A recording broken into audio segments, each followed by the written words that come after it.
நீதா என்ன பிடிச்சிருந்தது உனக்கு அவர்கிட்ட? நான் கேட்பேன். நீ சொன்னா கேப்பாரா?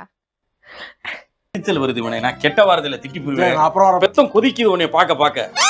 எவ்வளவு நாளா உனக்கு அவரை தெரியும்? இப்போ ஒரு வருஷமா தெரியும். ஒரு வருஷத்துல இவ்ளோ கண்டுபிடிச்சிட்டே அவர்கிட்ட இருக்கிறது குணங்கள். எங்களுக்கெல்லாம் 10 வருஷம் ஆச்சு புருஷனோட வாழும்போது அவரை பத்தி முழுசா தெரிஞ்சுக்கிறதுக்கு. இதுக்கு வேணும் பிறந்ததுல இருந்தா பழக முடியும்.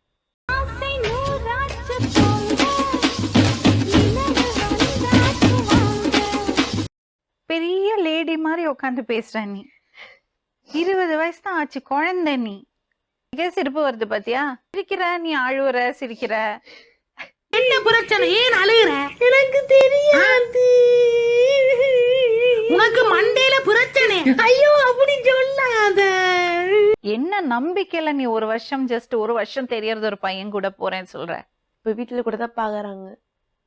யாருன்னே தெரியாது. திடீர்னு கூட்டு வந்து உட்கார வைக்கிறாங்க. பார்த்தோன்னே பிடிச்சிக்குதாமா? பிடிச்சிக்குது. அப்ப மட்டும்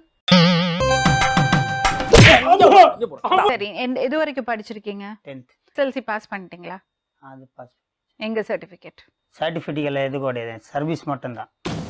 காமராஜர் அந்த காலத்திலே சத்துணவுல இருந்து எல்லா திட்டமும் போட்டு ஸ்கூல் ஆரம்பிச்சாரு. அப்படியும் இந்த மாதிரி தற்கொலை வந்து படிக்காம ஏன் உசுரம் வாங்க? அவரோட ஃபோன் நம்பர் இருக்கா? இருக்கு. கொடுங்க. ஆனா பேசுனது உங்களுக்கு புரியாது.